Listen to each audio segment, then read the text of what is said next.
Hello dear student, निर्भय one one YouTube channel में आपका बहुत बहुत स्वागत करता हूं। डियर स्टूडेंट, इस वीडियो में आज बात करने वाले हैं एनएफएल की तरफ से बहुत ज़बरदस्त वैकेंसी आया है। इसके बारे में पूरा चर्चा करेंगे। इसमें क्या एलिजिबिलिटी क्राइटेरिया रहने वाला है और लगभग 183 से प्लस वैकेंसी आपको देखने को मिलेगा। इसमें आईटीआई स्टूडेंट अप्लाई कर सकते हैं इस फॉर्म को। इलेक्ट्रीशियन है, फिटर है, तो आप कोई भी ट्रेड के हैं तो लगभग यहाँ पे बहुत सारे ट्रेड को मिल जाएगा। और यहाँ पे डिप्लोमा स्टूडेंट भी अप्लाई कर सकते हैं, ITI student plus diploma student. ITI student apply कर सकते हैं, डिप्लोमा स्टूडेंट हैं तो भी अप्लाई कर सकते हैं। और बीएससी स्टूडेंट हैं, बीएससी अगर किए हैं मैथ, फिजिक्स, केमिस्ट्री, मैथ से या एग्रीकल्चर से बीएससी किए हैं तो आप यहाँ पे अप्लाई कर सकते हैं। ठीक है। और इसका लास्ट डेट कब तक चलने वाला है, ऑनलाइन एप्लीकेशन, तो इसके बारे में भी पूरा चर्चा करेंगे। और आपका सिलेक्शन प्रोसेस क्या होगा, कितना क्वेश्चन पूछा जाएगा, कैसे सिलेक्शन होगा, सारा कुछ इस वीडियो में बात करेंगे। ठीक है। तो आप लोग क्या कीजिएगा, लास्ट तक देखिएगा वीडियो को, तभी समझ में आएगा। तो आइए चर्चा कर लेते हैं इस पर। तो यहाँ पे देखेंगे एडवर्टाइजमेंट नंबर है 03/2021। ठीक है। कल ही के डेट में इसका एडवर्टाइजमेंट रिलीज किया गया है और आज 21 अक्टूबर है, जिस डेट को मेरा वीडियो बन रहा है 21 अक्टूबर है। तो आज से फॉर्म भी अप्लाई होना स्टार्ट हो गया है, तो आप लोग अप्लाई कर सकते हैं। ठीक है।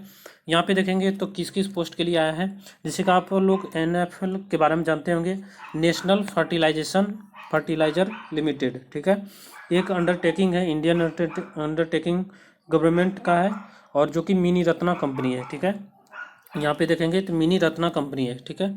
और यहाँ पे देखेंगे रिक्रूटमेंट तो non executive workers in production, mechanical, electrical, instrumentation, transportation, marketing discipline, सब में आया हुआ है वैकेंसी।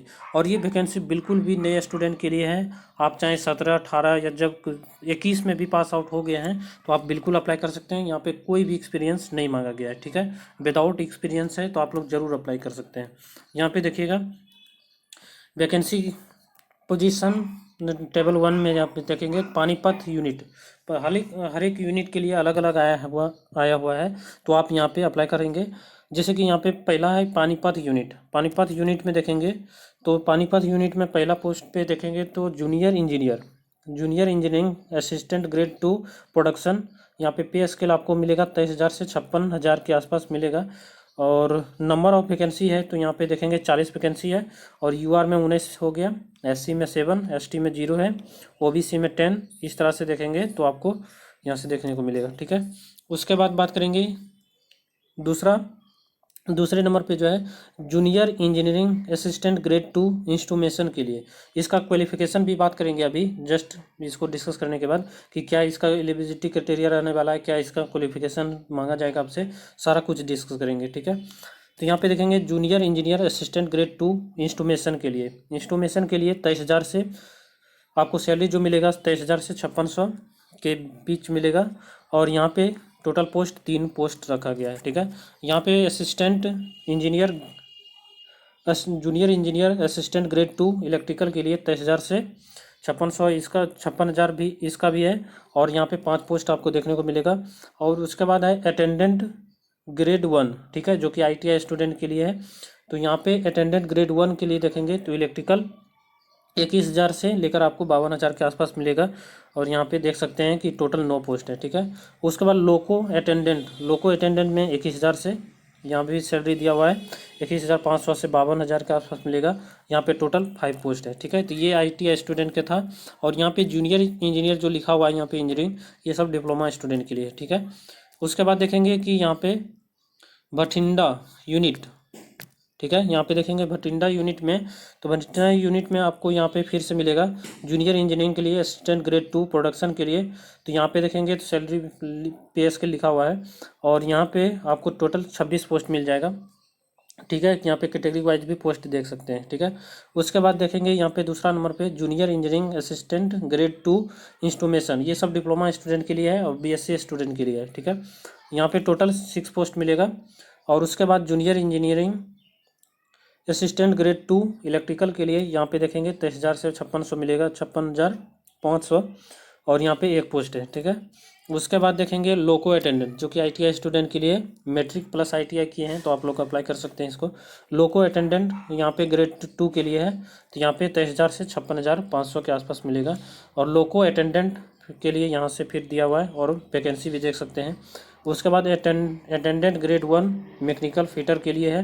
फिटर के लिए टोटल 3 पोस्ट रखा गया है। उसके बाद अटेंडेंट ग्रेड 1 इलेक्ट्रिकल के लिए टोटल 6 पोस्ट रखा गया है और कैटेगरी वाइज भी यहाँ पे देख सकते हैं। उसके बाद है विजयपुर यूनिट। तो विजयपुर यूनिट में देखेंगे तो यहाँ पे जूनियर इंजीनियरिंग असिस्टेंट ग्रेड 2 के लिए प्रोडक्शन यहाँ पे 23,000 से 56,000 के आसपास है, यहाँ रखा गया है। और यहाँ पे वैकेंसी देखेंगे तो 21 पोस्ट टोटल मिलेगा आपको। और उसके बाद junior engineering assistant grade 2 instrumentation के लिए यहाँ पे 6 पोस्ट मिलेगा। और junior engineering assistant grade 2 electrical के लिए यहाँ पे मिलेगा 1 पोस्ट, ठीक है। और यहाँ पे देखेंगे फिर ITI स्टूडेंट के लिए जो है लोको अटेंडेंट के लिए फिर यहाँ पे 3 पोस्ट मिलेगा। फिर लोको अटेंडेंट ग्रेड 3 के लिए यहाँ पे 8 पोस्ट मिलेगा। उसके बाद अटेंडेंट ग्रेड 1 मैकेनिकल फिटर के लिए यहाँ पे मिलेगा 14 पोस्ट। उसके बाद अटेंडेंट ग्रेड 1 इलेक्ट्रिकल के लिए यहाँ पे 4 पोस्ट मिलने वाला है, ठीक है। और यहाँ पे कैटेगरी वाइज भी सारा कुछ दिया हुआ है, ठीक है। तो आप कैटेगरी वाइज से भी अप्लाई करेंगे तो आपको रिजर्वेशन कुछ मिलेगा, ठीक है। यहाँ पे देखेंगे मार्केटिंग रिप्रेजेंटेटिव के लिए यहाँ पे आपको पे स्केल मिलेगा 24,000 से 67,000 और यहाँ पे 15 वैकेंसी रखा गया है, ठीक है। और यहाँ पे कैटेगरी वाइज वैकेंसी देख सकते हैं। और उसके बाद जो मेन चीज़ है इसको डिस्कस कर लेते हैं। तो यहाँ पे आप SC ST या जो भी EWS OBC कैंडिडेट हैं तो यहाँ पे अपना कास्ट सर्टिफिकेट लगा के इसका रिजर्वेशन ले सकते हैं, ठीक है। उसके बाद यहाँ पे देखेंगे ये तो एलिजिबिलिटी क्राइटेरिया है। यहाँ पे एज और क्वालिफिकेशन और एलिजिबिलिटी क्राइटेरिया टेबल 2 में देखेंगे यहाँ पे। तो यहाँ पे आपका कौन कौन से पोस्ट अभी जितना भी ऊपर पोस्ट देखे आप उसका क्या क्या क्वालिफिकेशन है, मिनिमम क्वालिफिकेशन उसको देखिए। यहाँ पे जैसे कि देखेंगे कि junior engineer assistant grade 2 production में आपका एज कितना होना चाहिए, मिनिमम 18 साल और मैक्सिमम 30 साल से ज़्यादा नहीं होना चाहिए, ठीक है। और उसके बाद देखेंगे यहाँ पे कि कौन कौन से स्टूडेंट अप्लाई कर सकते हैं। तो जो BSc किए हुए हैं स्टूडेंट हैं, फिजिक्स से या केमिस्ट्री ऑनर्स है या मैथ ऑनर्स है तो आप लोग ज़रूर अप्लाई कर सकते हैं। विथ 50% आपका उसमें होना चाहिए मार्क्स, ठीक है। जनरल और OBC स्टूडेंट के लिए EWS के लिए, ठीक है। जनरल OBC और EWS के लिए कम से कम आपको 50% रखना पड़ेगा मार्क। उसके बाद यहाँ पे 45% है SC ST PWD कैंडिडेट के लिए। उसके बाद इसमें और भी स्टूडेंट अप्लाई कर सकते हैं जो डिप्लोमा किए हैं वो भी अप्लाई कर सकते हैं। तो 3 year diploma in chemical engineering से है तो आप अप्लाई कर सकते हैं। मिनिमम 50% आपके यहाँ पे परसेंटेज मांगा गया है कि ओवरऑल आपका परसेंटेज इतना होना चाहिए जनरल OBC और EWS कैंडिडेट के लिए, ठीक है। 45% होगा SC ST PWD कैंडिडेट के लिए।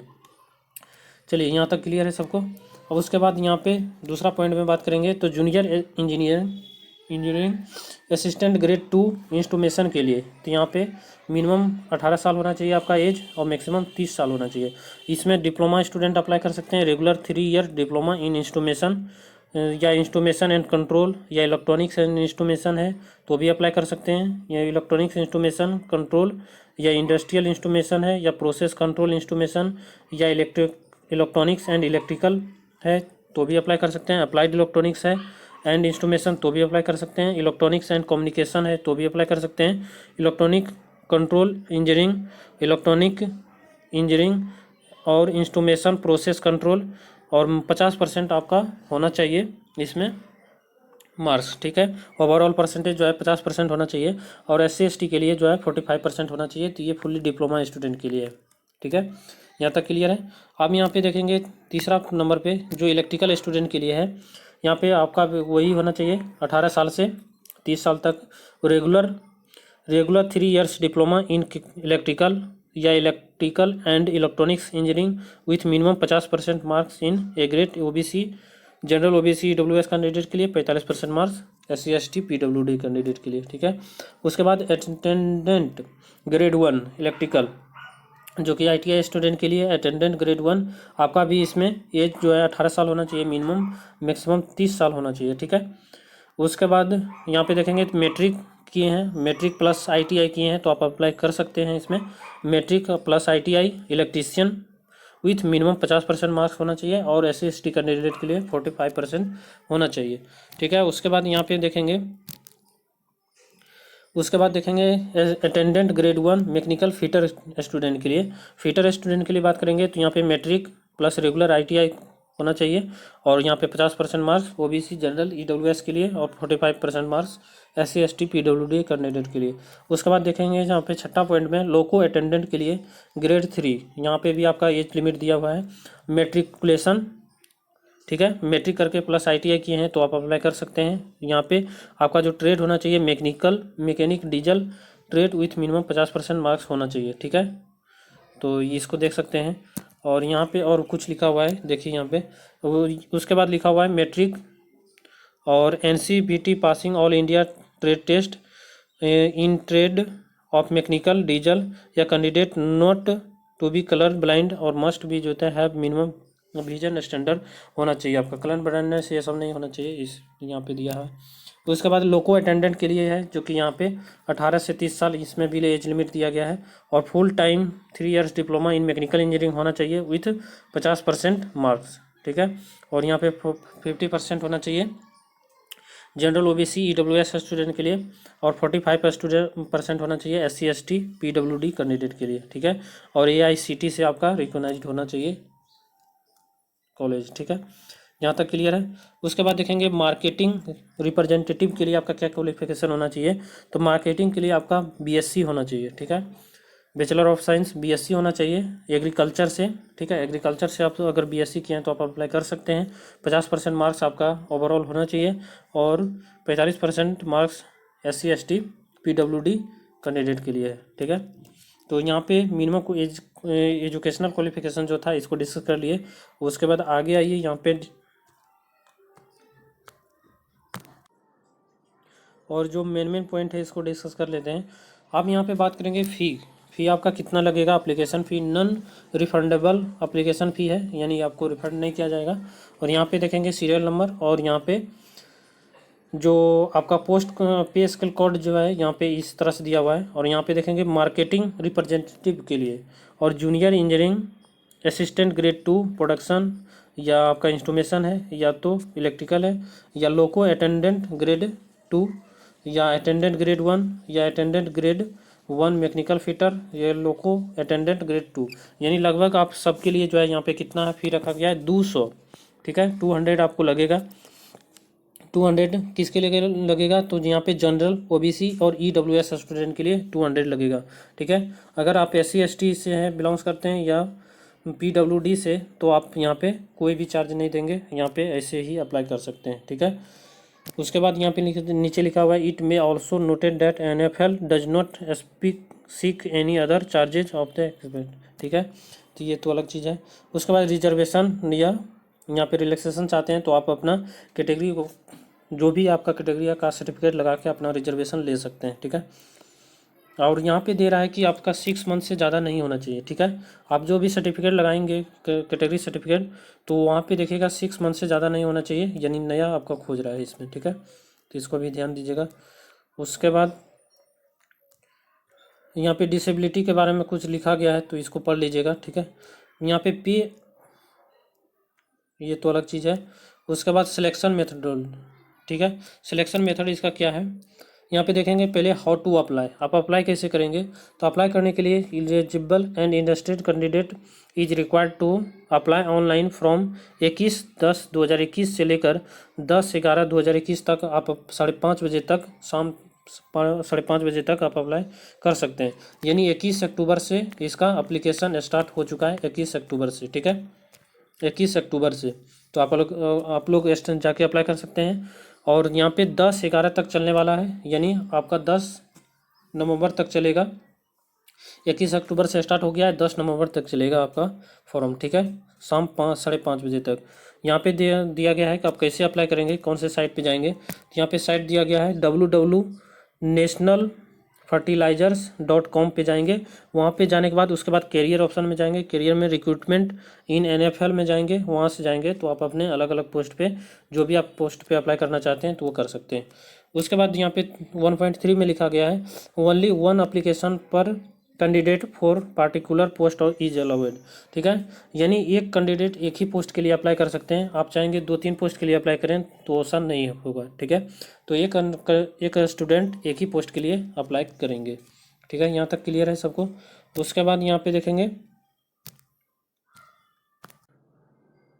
यहाँ पे 1.4 पोस्ट पॉइंट में देखेंगे, candidate who are registered with local employment exchange district Sainik recruitment board and meeting the prescribed eligibility criteria whose names are sponsored या भटिंडा या पानीपत या Vijay units non executive post against this जो है advertisement are advised to apply online failing which their candidate would not be considered.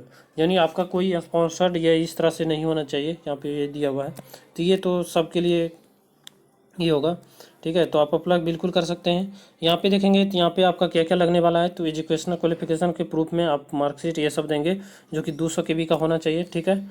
ये सब आप लोग खुद से ही देख लीजिएगा। यहाँ पे फोटोग्राफ ये सब सिग्नेचर वगैरह 50 KB 20 KB में मांग रहा है, तो ये सब कर लीजिएगा, ठीक है।